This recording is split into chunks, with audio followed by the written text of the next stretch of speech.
एक समय आता है और ये समय एक ऐसा समय है जहां बदलाव होने की जरूरत है।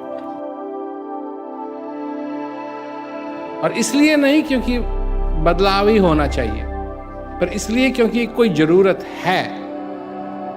और क्या जरूरत है? जिस भी किसी के भी पास ये जिम्मेवारी हो कि वो प्रचार आगे बढ़ाए, तो एक चीज बहुत जरूरी हो जाती है कि जो आगे बढ़ना है वो समय के अनुकूल हो।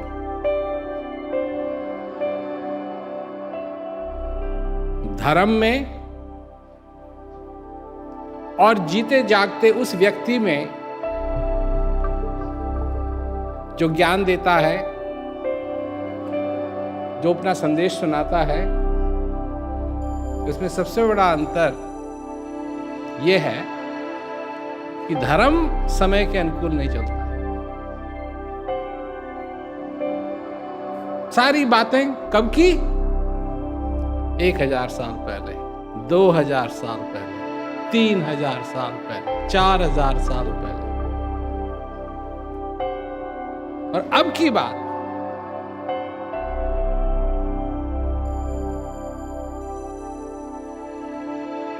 और जब इस बात को लोग नहीं समझते, और कई लोग हैं जो नहीं समझते, सब कुछ बदल गया है। आज जगह जगह आपको भगवान राम के मंदिर मिलेंगे। मैं एक प्रश्न पूछता हूं, आपने युधिष्ठिर का नाम सुना है? महाभारत से युधिष्ठिर, हैं? हाँ या ना?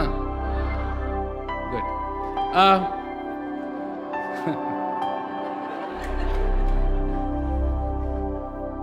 क्या, यह है मेरा सवाल, क्या युधिष्ठिर को मालूम था भगवान राम के बारे में?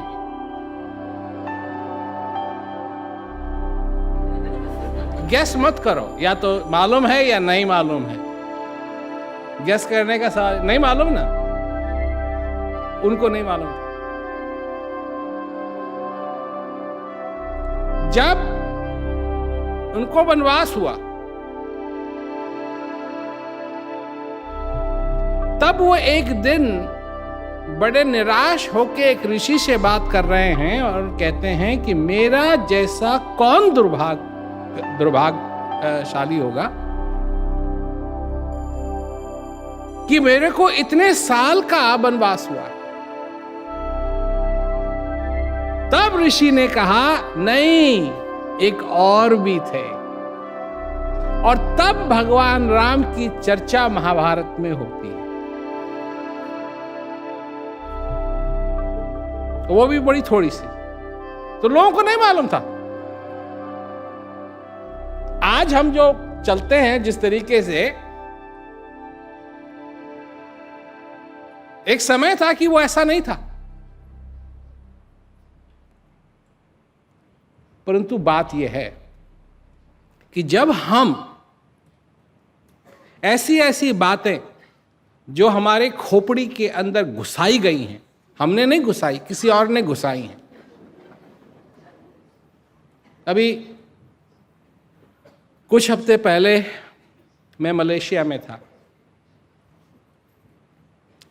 तो मलेशिया में एक आदमी ने मेरे से प्रश्न पूछा, बड़ा अच्छा प्रश्न था ये, कि ये सब कुछ हमारे दिमाग में भरा हुआ है, ये ऐसा है, ये ऐसा है, ये ऐसा है, ये ऐसा है, ये ऐसा है, इसका क्या करें हम? क्योंकि ये जो भूसा भरा हुआ है हमारे दिमाग के अंदर, जो हमने नहीं भरा, किसी और ने घुसा घुसा के, नहीं वो ये ऐसा था, नहीं ये ऐसा था, नहीं ये ऐसा था, नहीं ये ऐसा था, नहीं ऐसा था, नहीं ऐसा था।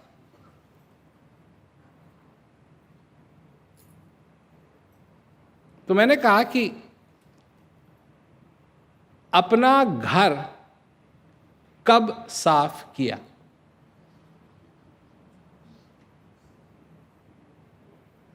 अपना घर तो साफ करते हो ना? अगर अपना घर साफ नहीं करोगे तो क्या हालत होगी घर की? मैल ही मैल, गंदा ही गंदा, सब जगह बदबू आएगी, बीमार होगे।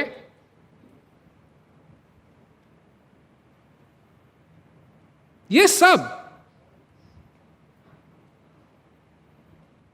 तुम्हारे साथ भी होता है।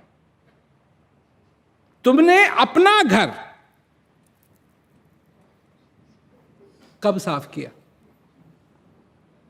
कब ये कहा कि ये जो मेरे सिर में घुसाया हुआ है, इसका ना तो कोई प्रमाण है, ना ये सत्य है, किसी का वहम है।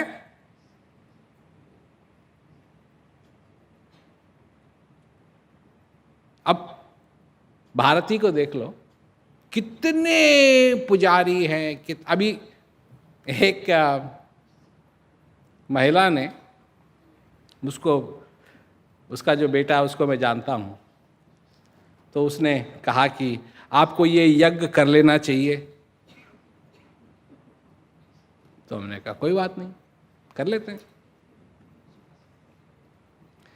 तो मेरे दिमाग में जा रहा है इससे होगा क्या? होना जाना तो कुछ नहीं है, जो कुछ भी कर ले। पर हमारे दिमाग में ये भरा हुआ है, ऐसा करेंगे तो ऐसा हो जाएगा, ऐसा करेंगे तो ऐसा हो जाएगा, ऐसा करेंगे तो ऐसा हो जाएगा, ऐसा करेंगे तो ऐसा हो जाएगा। और एक ना एक दिन इस श्वास को जाना है, और ये है हकीकत। और इसको ना लंबा बनाया जा सकता है, ना छोटा बनाया जा सकता है। जब होगा तब होगा, तब होगा, और जब होगा तब कुछ नहीं कर पाओ। श्वास को किसी बर्तन में तो रख नहीं सकते कि अगर शॉर्टेज होने लगे तो 2-3 वहां से निकाल ले। और अगर ऐसा हो सकता कि लोग अपना श्वास बेच सकते, तो इस सारे संसार में गरीब नाम का कोई व्यक्ति होता ही नहीं। क्योंकि गरीब लोग 1-1 लाख, 2-2 लाख, 3-3 लाख में एक श्वास बेच दिया, 2 श्वास बेच दिया, और अमीर लोग हैं वो खरीदते रहते, गरीब बेचते रहते, और सब माला माल हो जाते। पर ऐसा हो नहीं सकता। तो फिर जब इस घर को साफ ही नहीं किया कभी,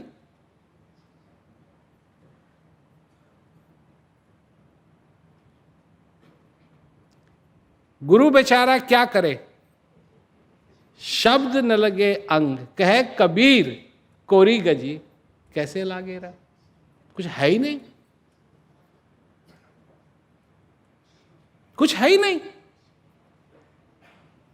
क्या एक भजन भी है कबीरदास जी का कि मेरी चुनरी में लग गए दाग पिया। कैसा दाग? किसका दाग? भ्रम का दाग। और भ्रम क्या है? किसी ने सिर में भर दिया, ये ऐसा है, ये ऐसा है, ये ऐसा है, और फिर अपनी सारी जिंदगी भर तुम विश्वास कर रहे हो अच्छा ऐसा है, ऐसा है, ऐसा है। पर हकीकत क्या है? सच्चाई क्या है? क्या होता है? तुम पैदा हुए, तुम्हारे अंदर श्वास आता जाता है, और जब तक ये श्वास तुम्हारे अंदर आ रहा है, जा रहा है, तुम जीवित हो। और जब तक तुम जीवित हो, तुम सोच भी सकते हो, तुम कर भी सकते हो। 2 चीजें, सोच भी सकते हो और कर भी सकते हो। और दोनों में फर्क क्या है? सोच को तुम बदल सकते हो, पर जो तुमने कर दिया है उसको तुम बदल नहीं सकते। क्या तुमको मालूम है ये? सोचने में और करने में अंतर क्या है? सोच को तुम बदल सकते हो, पर एक बार जो चीज कर दी उसको तुम बदल नहीं सकते।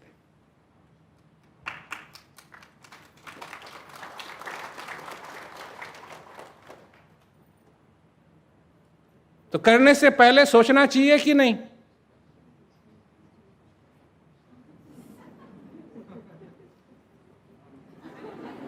सब ऐसा करते हैं ना।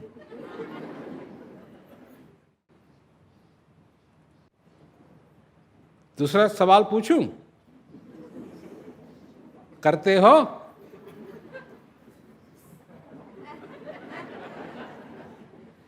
करना चाहिए ये तो मालूम है, करते हो ये नहीं मालूम, ये इसके लिए नहीं। तो फिर फायदा क्या हुआ इस बात को जानने का कि सोच को बदल सकते हो पर कर्म को नहीं? फायदा क्या हुआ?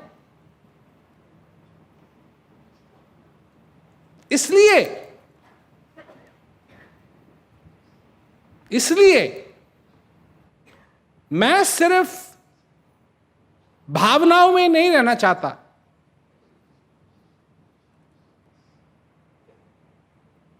मेरे को क्या करना है मुझे अच्छी तरीके से मालूम, और जो मेरे को करना है वो छोटा मोटा काम नहीं।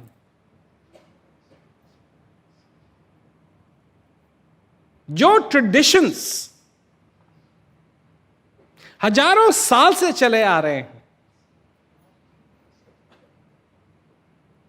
वो मुझे बदलना है। ज्ञान के बारे में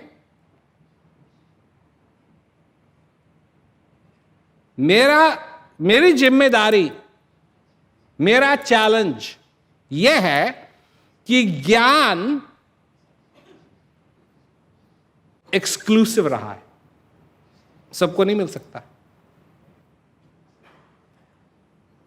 और यह बात तो कबीरदास जी के साथ भी हुई।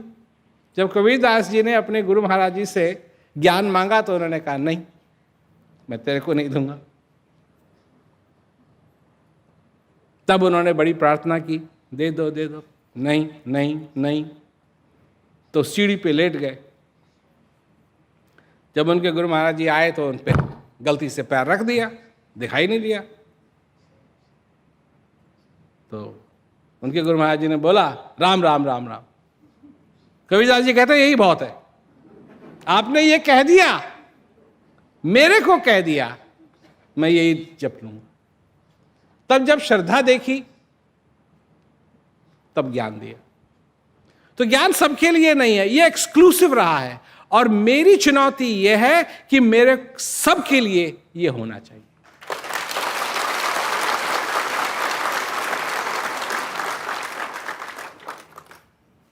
एक समय था कि ज्ञान लेने के लिए क्या क्या करना चाहिए, तन मन धन अर्पण करना चाहिए, और जब वो प्रसन्न होंगे सेवा से तब जाकर के तुमको ज्ञान देंगे। तो एक महीने की छुट्टी से कोई फायदा नहीं, 2 महीने की छुट्टी से कोई फायदा नहीं, 3 महीने की छुट्टी से कोई फायदा नहीं। फिर तो लग जाना है तो फिर लग जाना है। अब जब होगा कब आएंगे, माँ बाप पूछेंगे या बॉस पूछेगा भाई कब आओगे काम पे, जी जब ज्ञान मिल जाएगा। कब मिलेगा ज्ञान? 10 साल लग सकते हैं, 20 साल लग सकते हैं, 30 साल लग सकते हैं।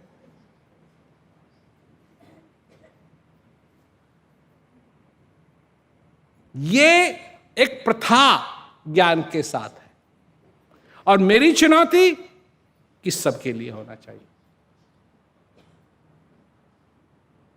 सबके लिए, चाहे वो किसी भी धर्म का हो, किसी भी मजहब को मानने वाला हो। अगर वो शांति चाहता है अपने जीवन के अंदर तो उसके लिए ज्ञान उपलब्ध होना चाहिए। दूसरी चीज हमेशा बात रही है ज्ञान की, ज्ञान की, ज्ञान की, ज्ञान की, ज्ञान की। पर मेरे सामने जो हो रहा है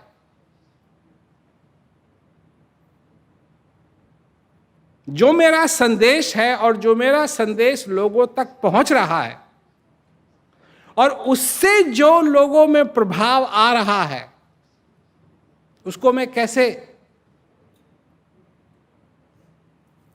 अनसुना कर दूं, ये तो बहुत महत्वपूर्ण चीज है।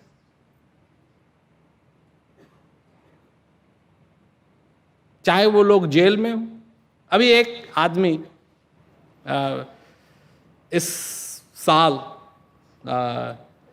मार्च अप्रैल में, जब मैं अप्रैल था, जब मैं केप टाउन में था तो मैं एक जेल में गया, तो वहाँ मेरे को पता लगा कि एक आदमी जो जेल का ही है, जेल में रहता है, उसने कहा कि मैंने सुना है प्रेम रावत को बोलते हुए इस श्वास के बारे में।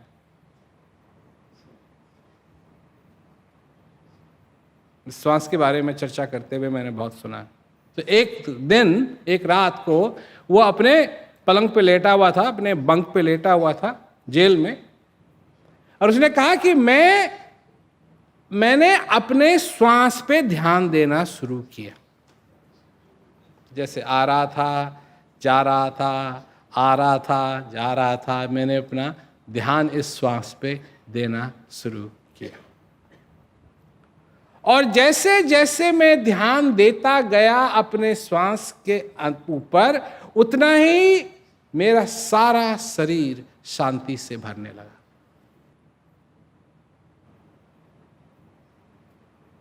और मैं करता गया और शांति, और शांति, और शांति, और शांति, और शांति। और ऐसा मैंने अपने जीवन में इतनी शांति कभी महसूस नहीं की थी। मेरे को तो मालूम भी नहीं था कि मनुष्य के लिए इतनी शांति को महसूस करना संभव है या नहीं।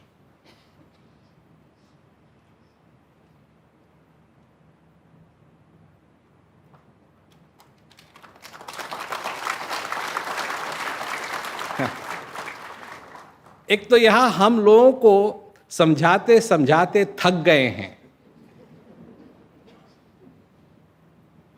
क्योंकि लोग आते हैं, कहते हैं जी ये क्रिया हमको समझ में नहीं आई, तीसरी क्रिया हमको समझ में नहीं आई।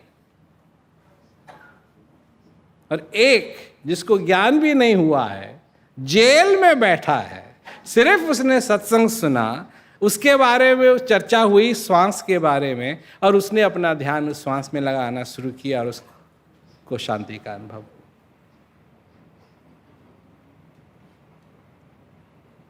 कैसे संभव है या संभव है?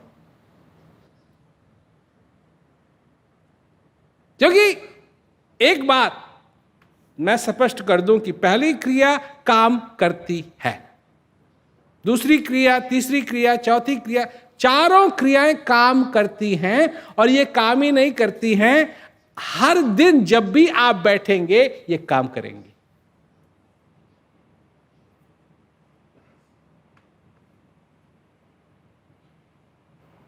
पर लोगों को ये है कि नहीं, कि ये करना पड़ेगा, अगरबत्ती जलानी पड़ेगी, ये करना पड़ेगा, दिया जलाना पड़ेगा, ये ना,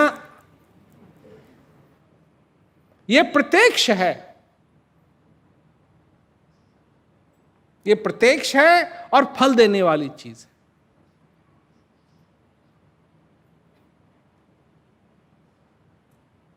तो मैं जो कहना चाहता हूं आज,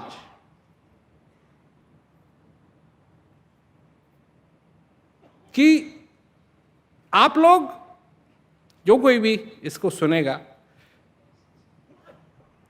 आप लोग उस तरफ भी ध्यान दीजिए कि मेरे आगे चुनौती क्या है, ये मेरे को करना है।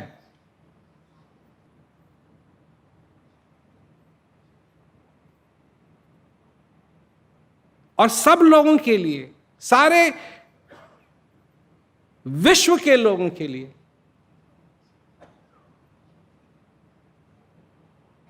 ये संदेश पहुंचना चाहिए। और सारे संसार के अंदर ऐसी बात नहीं कि लोग मेहनत नहीं करते हैं, परंतु कहीं इधर होती है थोड़ी सी मेहनत, कहीं इधर होती है थोड़ी सी मेहनत, कहीं इधर होती है थोड़ी सी मेहनत, कहीं इधर होती है थोड़ी सी मेहनत, फिर भागते रहो सबके पीछे। बड़ी ऑर्गेनाइजेशन बनाओ ताकि सब को इतला हो सके, सब ये हो सके, वो हो सके। अच्छा, एक बात तो सब जानते हैं, और मैं ये बात गलत रूप से मत लेना, पर एक बात सब जानते हैं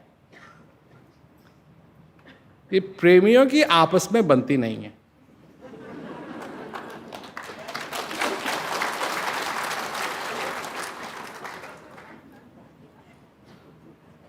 दो प्रेमियों को बैठा दो, वो कारें हुआ करती थी पहले, कुछ साल पहले, अभी देखा नहीं है मैंने, पर उनमें 2 स्टीयरिंग व्हील हुआ करते थे। तो जो चलाना सिखाना, एक तो जो इंस्ट्रक्टर था वो एक तरफ बैठता था और जो सीखने वाला था वो एक तरफ बैठता था। तो कहीं गड़बड़ होने लगी तो वो इंस्ट्रक्टर उसकी उठा लेता था उसको। अगर 2 प्रेमी उस कार में बैठे होते, उसके 2 स्टीयरिंग व्हील होते, मैं आपसे सच कह रहा हूं वो कार कहीं नहीं जाती, वो 1 इंच कहीं नहीं जाती। क्योंकि एक कहता है दाएं मुड़ो, एक कहेगा बाएं मुड़ो। अब क्यों बाएं मुड़ो? क्योंकि इसने कहा दाएं मुड़ो। तुमने दाएं क्यों कहा? अगर मैं दाएं कहूंगा तो ये कहेगा बाएं, क्योंकि उसको मालूम है वो दूसरा थोड़ी कहेगा, दो थोड़ी कहेंगे बाएं बाएं, तो उल्टा। और इसके लिए फिर महात्मा इंस्ट्रक्टर्स भेजे जा रहे हैं, लोगों को समझाओ, ये करो वो करो। तो भक्ति तो चले गई सारी किसमें? ऑर्गेनाइजेशन की सेवा करने में, और दीवार बनाने में कोई नहीं लगा। मैं ये नहीं कह रहा कि ऑर्गेनाइजेशन का कोई महत्व नहीं है, पर जो महत्व है वो महत्व होना चाहिए, उससे अलग नहीं। और जहां तक लोगों की बात है, तब कैसे होगा प्रचार? हो रहा है,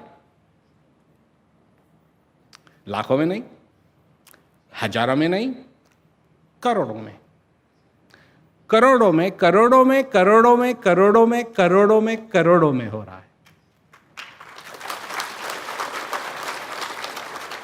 जितने लोगों ने इस साल मेरा संदेश सुना है, पहले कभी नहीं सुना।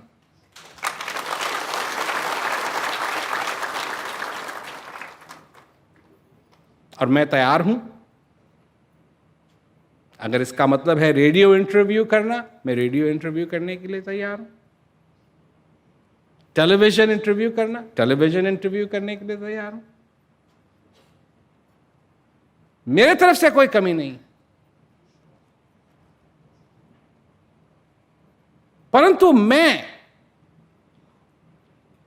अपना समय प्रेमियों के बीच में सुलह करने में नहीं लगाऊंगा।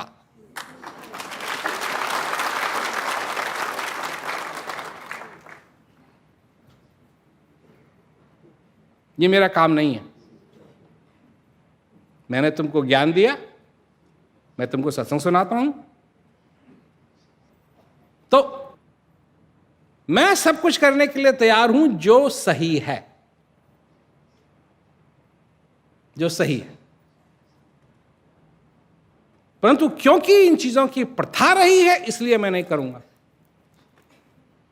क्योंकि जो मेरे को करना है वो सारी प्रथाओं को तोड़ना है। जो ज्ञान एक्सक्लूसिव था उसको इंक्लूसिव बनाना है, ताकि सबके लिए।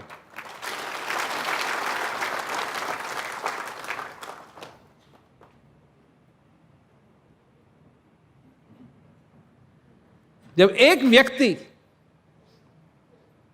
जेल में बैठा शांति का अनुभव कर सकता है,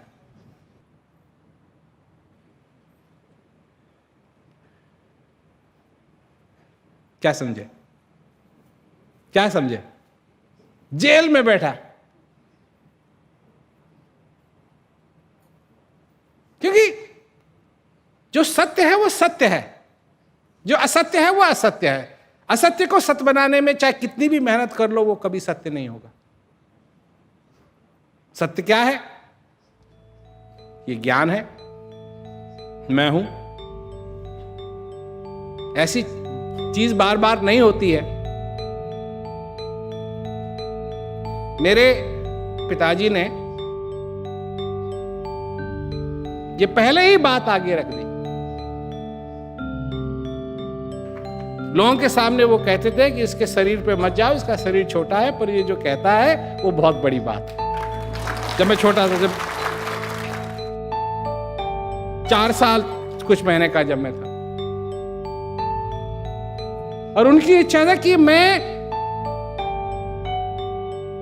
इस संदेश को संसार भर में ले जाऊं। तब से मैं लगा हुआ हूं, मैंने कोई कसर नहीं छोड़ी। मैंने कोई कसर नहीं छोड़ी। तो मैंने कोई कसर नहीं छोड़ी और मैं कोई कसर छोड़ना भी नहीं चाहता। परंतु ये बात मैं आप लोगों से साफ साफ कह जाना चाहता हूं, क्योंकि एक किताब निकली है जापान से मेरी, उसने क्या क्या नहीं बदल दिया जापान में। जापान में इतनी लोगों ने मेहनत की, इतनी लोगों ने मेहनत की, वो कुछ नहीं हुआ जापान में, कुछ नहीं हुआ, कुछ नहीं हुआ, साल के बाद साल, कुछ नहीं, कुछ नहीं, कुछ नहीं, कुछ नहीं। और एक किताब, क्योंकि वो प्रोफेशनल पब्लिशर था, उसने सुना मेरा सत्संग, उसने सुना, उसको बड़ा अच्छा लगा, फिर उसने किताब बनाई उसकी, और किताब जो है जापान में बिक रही है। कि इंटरव्यू के बाद इंटरव्यू, और जो प्रोग्राम हुए मेरे जापान में, वो सबसे बड़े प्रोग्राम थे जापान में, जो साउथ अफ्रीका में हो रहा है, जो मॉरिशस में संभव है, जो हिंदुस्तान में धीरे धीरे होने लगा है। क्योंकि अब वो बात नहीं रही। एक समय था कि हिंदुस्तान के जो चार्ट्स थे, जो नंबर्स थे, उनको एक ही चार्ट में नहीं रखा जा सकता था, क्योंकि वो इतने ऊंचे थे। अब ऐसा नहीं रह गया। अब ये सब कुछ बदल रहा है, सब कुछ बदल गया। अगर मेरा सत्संग लोग सुनना चाहते हैं तो सारे संसार में सुन सकते हैं। अब ये बात नहीं है कि मैं कहाँ हूं, कहाँ नहीं हूं, कोई बात नहीं। पर इसके लिए तैयार होना बहुत जरूरी है। तो आपका योगदान चाहिए, फिर किस रूप में चाहिए, इसको समझने की बात है। यह आपका मौका है।